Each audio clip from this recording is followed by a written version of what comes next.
Hi, everyone. Graham Couch here from the Lansing State Journal, alongside Chris Solari from the Detroit Free Press. After Michigan State's 37-33 epic, improbable, I don't know if calling it improbable anymore is right, but a win over Michigan that makes it 10 wins in 14 years for Michigan State, and certainly had a lot of the drama of some of the great games that we've seen in this rivalry, and a game that for a long time did not look like Michigan State was going to come out on top. And then Kenneth Walker kind of took hold of things and boom. And that's the ability he gives you, right? I mean, that's the reason the rest of this season is sort of interesting for them beyond even Michigan, because he's a headache for everybody and he has the ability to take it to the house at any point. Chris, let's just start with your initial thoughts describing this game and what you saw and what it means for the Spartans. Well, I would be remiss if I didn't start from the beginning, because quite honestly, this was everything that we missed a year ago in terms of atmosphere of a college game, the big game nature. I mean, to me, you rarely see a game like this live up to the hype. And this one did. This looked like two top 10 teams just trading punches back and forth. And, there were flaws on both of these teams, a lot that we knew that existed. But I mean, the atmosphere, the energy, you had the dueling pregame shows there. You had fans that were lining up yesterday on Friday night or Friday afternoon to get in for a noon kickoff. The weird day, the gray overcast made it feel like it was later than it really was. And just the rising tension throughout that game was phenomenal. I mean, it was, maybe the biggest game at Michigan State at Spartan Stadium since the '66 Notre Dame game. I have nothing else to compare it to, and I was not, contrary to popular belief, alive there during Joe Rexroad's freshman year in '66. But that was that's the one thing I can think of, is that the atmosphere and the energy of the town, the stadium, the players, that's the only thing I think is probably a comparative to this game.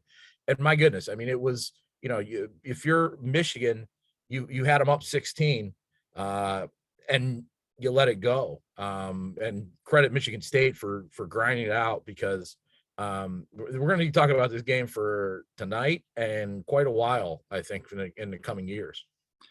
Yeah, it was an interesting game in a lot of ways, because none of even when Michigan was sort of in control, none of the issues that I thought could be in play for either of these teams was playing out. Like, Michigan State could run the ball with some effectiveness from the get-go, and that was a question, right? And then what would that mean? Michigan ran the ball okay, but they were throwing the ball pretty well from the get-go.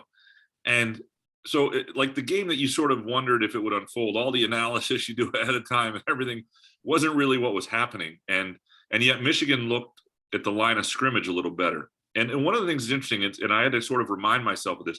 So, you look at a guy like Aiden Hutchinson, and Aiden Hutchinson is a guy that, great game. Yeah, I mean, he impacted beyond his one set. I mean, the holding calls he created and all that. I mean, he's just a force that Michigan State doesn't have a guy like that. They don't. And so for a minute you're going, well, there's the separation of these two programs right now, or these two teams at least. And yet then you see Kenneth Walker and you go, well, there's the separation on the other side, because for all that Blake Corum is, and they have really good backs in Michigan, he's the best player on the field when he, or at least the offensive player on the field, Kenneth Walker, and he is an NFL back. Truly, like, there are guys in this game, Blake Corum's going to play in the NFL, but what I mean is that he is an NFL back playing in a college game, and he is it's just another level guy, and this will elevate his Heisman candidacy. There's no question, because so many people saw this, and he was so good at such a key time. The two late touchdowns, long runs, and 101 yards in the fourth quarter. 101 of his 197 in the fourth quarter. That's incredible, and so he does deserve to be in that conversation. Now, we wondered after the Indiana game whether he and that line together could do enough, and there was some really good blocking on a couple of those runs. Now, having said that, you look at them and you go, that's great blocking. That's still not a touchdown if it's not Kenneth Walker. And that's sort of where it's different. And Mel Tucker talked about the idea that they know at any point this could happen, and there is an edge to them when they're blocking for him. They know he might break this, and I'm not saying they try harder than they would for other backs, but there's always this question of, what might he be able to pull off in any scenario, and you sort of stay with your blocks. But yeah, no, for Michigan State, what, 8-0, a chance to go 9-0 for the first time since '66. A really good shot if they can stay focused and beat Purdue, which Purdue is not going to be easy on the road, and beat Maryland. They've got a really good chance right now they've earned the opportunity to maybe go into Columbus unbeaten, playing for a Big Ten East championship. And that's a chore that may not go well, but they've at least earned the chore. Yeah, and that Ohio State game's in 3 weeks. You get Purdue, home against Maryland, and then Ohio State. And, Michigan State's 65s team went 10-0 to start and then lost the Rose Bowl. If Michigan State's able to beat Purdue and beat Maryland, and they will be favored in those games, that'll be the first time they have a chance to go 11-0. And you think about how good some of those teams that D'Antonio had, and obviously there's a lot more games now than in the 50s and 60s when they were going unbeaten 9-0 and winning national championships. But and that to me makes it a little bit harder because you're playing a lot more games. You're playing much more physical competition and a grueling competition.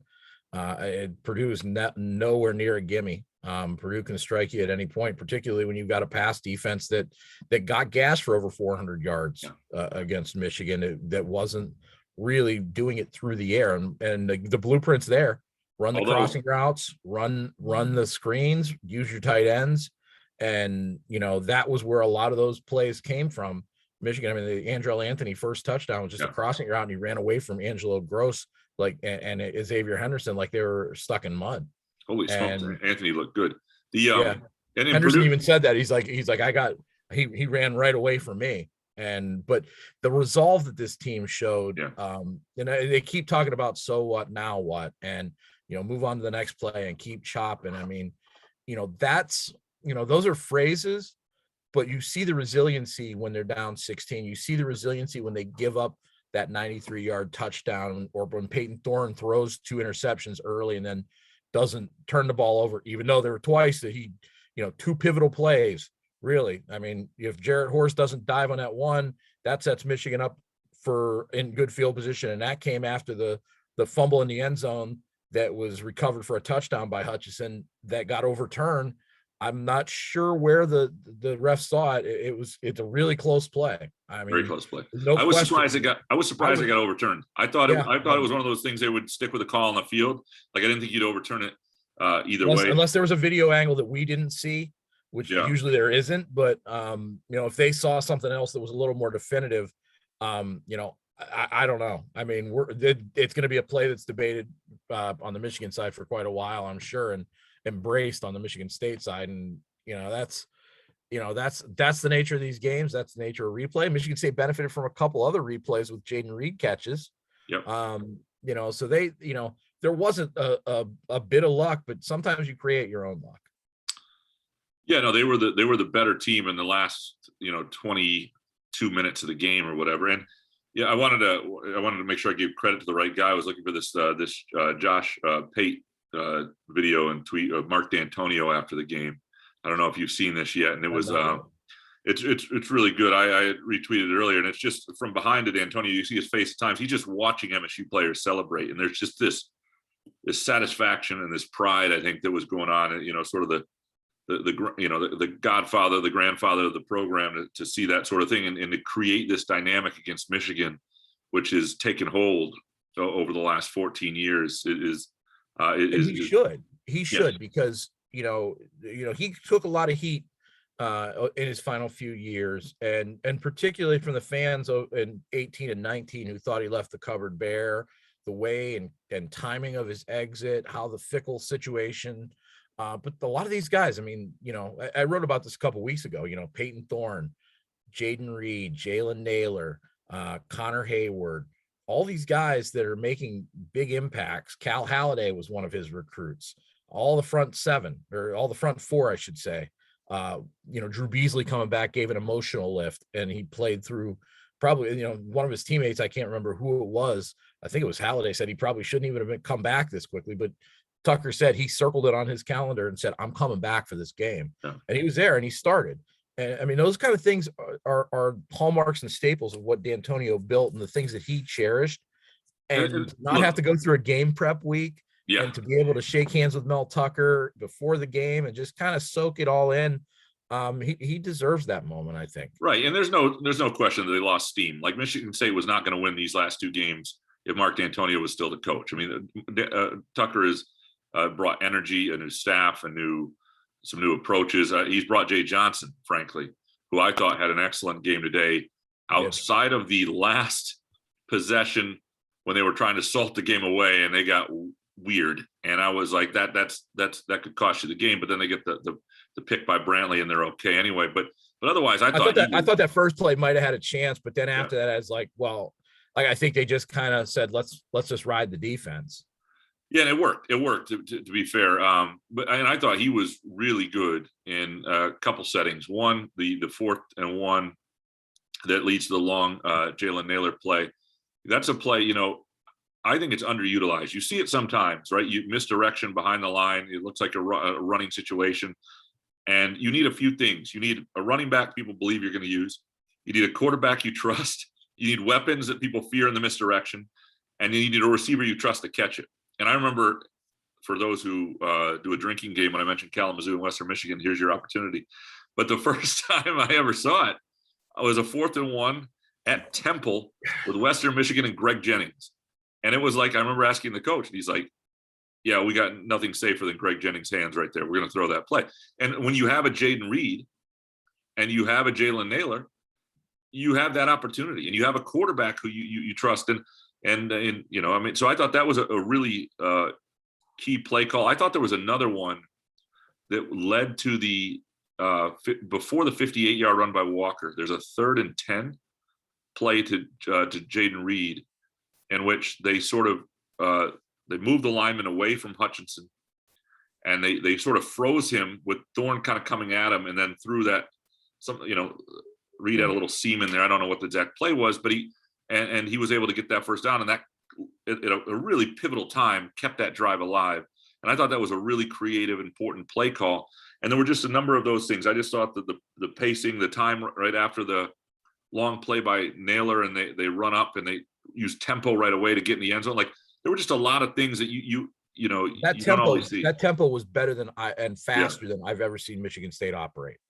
And that, I mean, you talk about something that took Michigan out of its element. I mean, 2 or 3 times after big plays, Thorne in the line and the players were upset and forced them to have either too many men on the field or an illegal substitution that really caught them. And including on I think on the Walker touchdown run, the 8-yard run, right after that Naylor play. But I think, on that Naylor catch, I mean, let's think back about a year. Okay. A year ago at this time, Rocky Lombardi was the starting quarterback. Peyton Thorne wasn't getting much opportunity. And, going into December, before you get around that point where he starts to play he gets the start against Penn State, you wonder what his future is going to be in his program. You knew Michigan State, you knew Mel Tucker was bringing in Hamp Fay, his quarterback. You had Lombardi, who had been starting, and they clearly had him kind of targeted as the guy and wouldn't get Thorne the starting job until Lombardi got hurt. Then he has that game against Penn State, and I don't know if that built trust, if there was a question of whether or not Thorne would be the guy, but he had a face full of Aiden Hutchinson on that 4th down throw and couldn't have put a more perfect ball to Naylor on that play. Yeah. I mean, you think about in a year, and even the 2 interceptions he had, one was, like you said, it basically became a punt, it pinned him at the 2 on that first drive, but, he also broke it down. I think you've pointed it out about how much he breaks down his mistakes pretty quickly. He knew that the safety was rolling over and probably shouldn't have put that much air onto the ball. And then the other one was bounced off a guy's face mask. But he kept playing through it. He did the things that he needed to do with his legs, either pulling and running or shuffling away from pressure. And they're in this game and really winning this game because of what he did early and then Walker did late.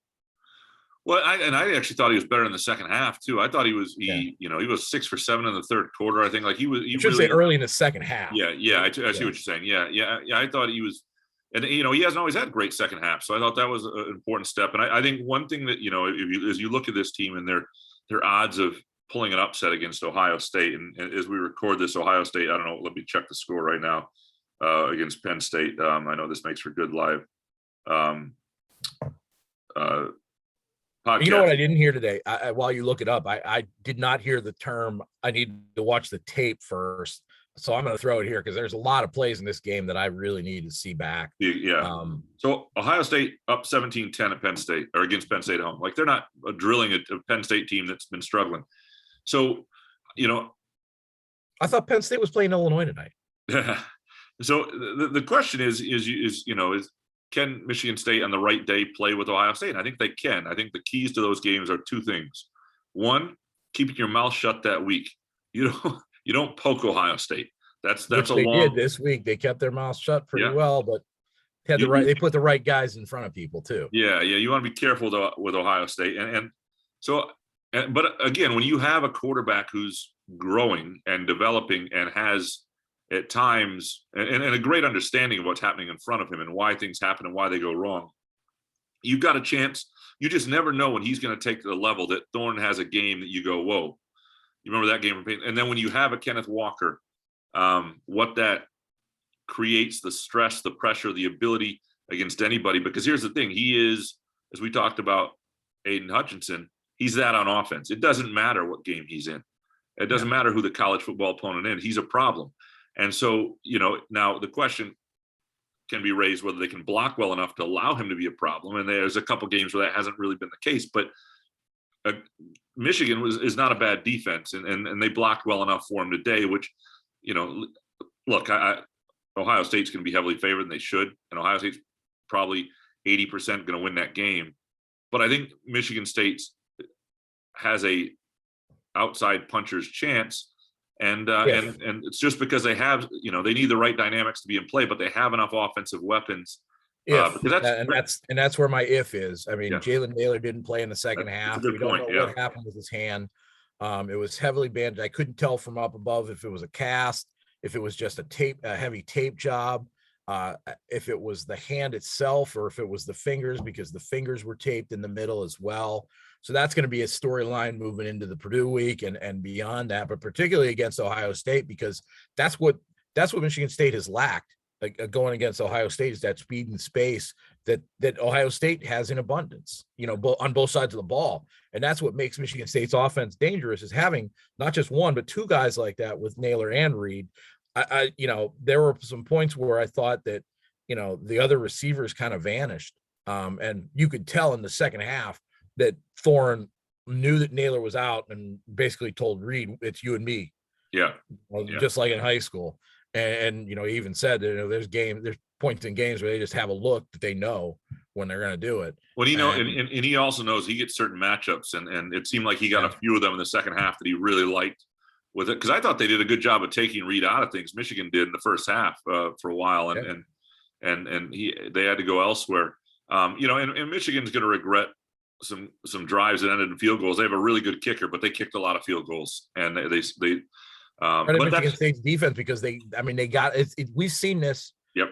We've seen this play out all year. That's who they are, right? All those passing yards. How many of them are between the 20s? That's something I'm gonna need some time. It would be nice. I should have done that during the bye week, but it'd be interesting to see how much of the passing comes between the 20s and what happens to the passing numbers once opponents get into the red zone, because they've done a good job of not just in the passing game in the red zone, but also in stuffing the run and forcing those field goal situations. Well, what makes them a good defense is that they don't lose their confidence because people move the ball on them, or they give up all the yards in the world, right? When they come up with that pick at the end, when they make a play, they have a swagger to them that makes you think they're playing like the 2013 defense, just shutting people down. And so that there's a mental strength to what they do, and sort of a forgetting of what's happened in the past, and a belief in they're good enough to do this. And that's a that I think is philosophical change from what D'Antonio. I mean, we talked about D'Antonio totally. before. I mean, everything was reliant on shutting teams down and not giving up the no-fly zone, And here's the difference, bottling though. them up, number one run defense. And this defense has a different approach. And I think that's the Hazelton and Tucker philosophical difference from what D'Antonio was running there. And it's more of a modern approach because you've got teams that are going to pass on you. So When if you can limit them in the red zone, and if you can limit their run game, you give up the things between the 20s. Yeah, but I also think they knew that their offense is their strength this year, right? So that's the other difference. D'Antonio didn't have an offense like this at the end, and so you play to what you think is your strength, and but to be honest, at the end with his defense, they probably shouldn't have put quite so much pressure on him. They didn't really have a lot of choices. So I guess, I mean, in terms of where this thing ranks is an epic Michigan State game. It's up there, and there's always a danger of a prisoner of the moment, right? You just the sort of the emotions of a game you just saw that's epic are right in front of you, and so really it's one of those things that has to be sort of relitigated 5 years later. But it certainly will be a game we look back upon and write the stories about this game 20 on anniversaries of it. I think it's up there with 15, it's up there with 99, it's up there with 4, it's up there. Now the thing about 4 is 2001. Yeah, 2001, and the difference here is that both teams were where they were at 7-0, and then to have this sort of game, and the closest thing is probably 99, and that 95 too. I think the 95 game was 95 like is that was a back and forth game all day, and it comes down to some big plays in the passing game and a couple controversial calls with the first down. Was it not? Then it gets penalty that pushed back. 80-yard drive. Yeah. No, it was, yeah. No, that was you're right. And that was Saban's first year, and there was a lot of optimism and hope. So yeah, there are a few, but this is up there, and it's all you can ask for. I mean, if you're a Michigan fan, it stinks. And I don't know. I mean, it's a tough deal, and how they do against Ohio State and Harbaugh's future and all that stuff. That's stuff to be figured out later. They play pretty well. Amazing. It's amazing because still a 7-1 team, and they're really good football team.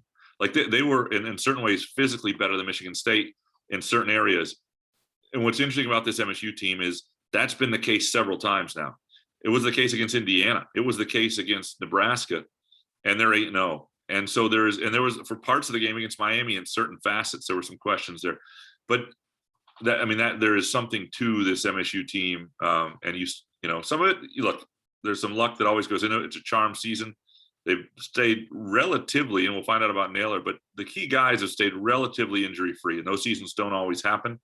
But they're also good enough for this to happen. And there's a maturity and a mindset to them that makes them tough, and it'll be tested against Purdue, because Purdue's obviously what's happening to Iowa right now. Purdue's win against Iowa doesn't look quite as impressive as it did at the time, but Purdue is a capable team, and we have seen over the time, Chris, 2013, 2000, some of the years of really good MSU teams, maybe 15, where MSU struggled against Purdue, and 1999 after in 99. Well, they had Drew Brees then. Though. That's a little. Yeah, they had back-to-back faced Drew Brees and Ron Dane, right. And you wonder why they went 10-2 instead of running the table that year. While that schedule set up this way, this team doesn't have Drew Brees or Ron Dane. Maryland doesn't have Ron Dane. In fact, Maryland doesn't have their top receiver for the rest of the year in Demas, and that I think changes their dynamic. This is the one. This is the game. Purdue, like, to me, they get a home Maryland, and the focus and maturity they've showed. I think they're just a better team. And there aren't many teams, like we've seen a few teams that they can sort of physically overtake. I think, Rutgers was one. We've seen it here and there, but they'll do it. Northwestern was another. I think they'll do it with Maryland. I don't know that they'll do it with Purdue. Like, they're going to have to out execute Purdue and play well down there. Maybe outscore them too. Yeah. So that'll be. Going back to Jay Johnson. Before we wrap, not only did I think he called a good game, but I correct me if you think I'm wrong on this, but there's no question to me that after that Penn State Illinois game, the one that actually existed last week, with the 9 overtimes and the need for all those 2-point plays. Michigan State needed 2-point plays to get tied. Yeah. And ultimately that's the difference in the game score, right? So you have so many arrows in your quiver. If you're an offensive coordinator, you could tell for how sharp they were on those 2-point plays with the motion on the second one, where they move all 4 guys out, the other 4 eligible receivers out left and go back right to Reed. That was something they worked on a lot this week. You could tell with that was a bullet on the first one from Thorne to Mosley coming across the back of the end zone. And you could tell that those plays were worked on a lot. Yeah. And whether it was to anticipate an overtime game or a situation like this, credit the coaches for having that ready and prepared, because they don't win this game without them. Now, the best news for MSU, unless something wild happens with the coaching staff or anything, but they're going to lose, and I'm talking about long term here. They're going to lose some NFL talent off this roster. Some guys who make big plays, and Jaden Reed, and obviously Kenneth Walker. And Xavier Henderson, who quite clearly was out the door. Yes, Xavier Henderson. He said after the game. Totally. The best thing they have going in terms of trying to build on this year as they go forward is they've got to have a redshirt junior quarterback who is growing and is smart and sophisticated and does not have a big enough arm or is tall enough for the NFL to want him early. That's the best thing. So he'll have to grow into that guy. Speaking of Drew Brees. Right. And then they also have Jay Johnson. You have that marriage between those 2 guys for 2 more years. And they do have nice young receivers. Otherwise, I think they're going to be fine there. I think a guy like Malik Carr, who had a catch today, you're going to see him. I think they're going to be fine as a program. Foster. What's that? Montorie Foster quite clearly has elevated himself, because there were times when it was Foster and Reed and no Mosley. They clearly thought Foster in his role could duplicate or at least give some replication of what they had with Naylor. So he's a guy I think to keep an eye on here in the coming weeks if Naylor's hand is that bad.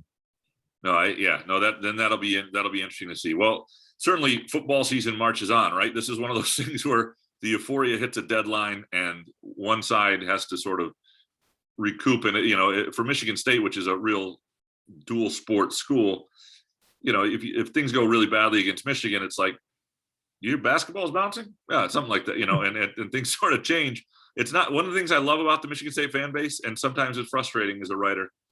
It's not one that can multitask. They just can't. And I enjoy that because you're not stuck on one sport all the time. Like at some schools, Indiana, basketball is a year-round thing.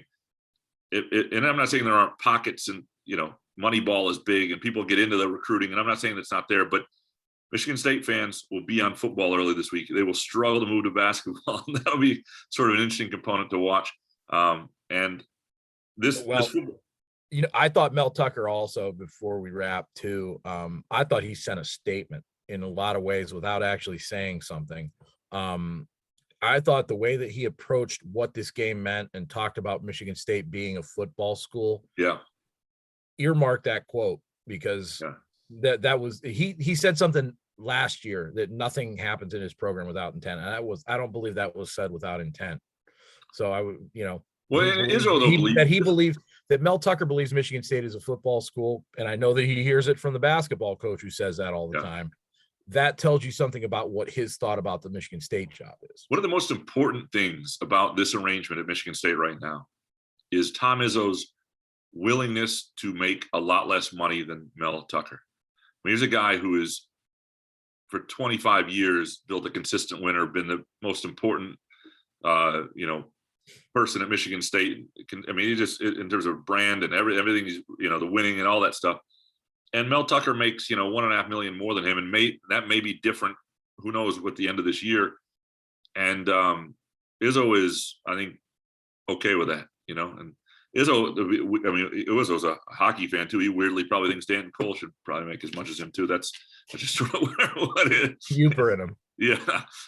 Anyway, this is fun, Chris. And for those of you who notice, if you're watching this, we're in our dens. This is sort of a flashback to last year, but it works well for audio on a cold Drury night at Spartan Stadium. It's better that way.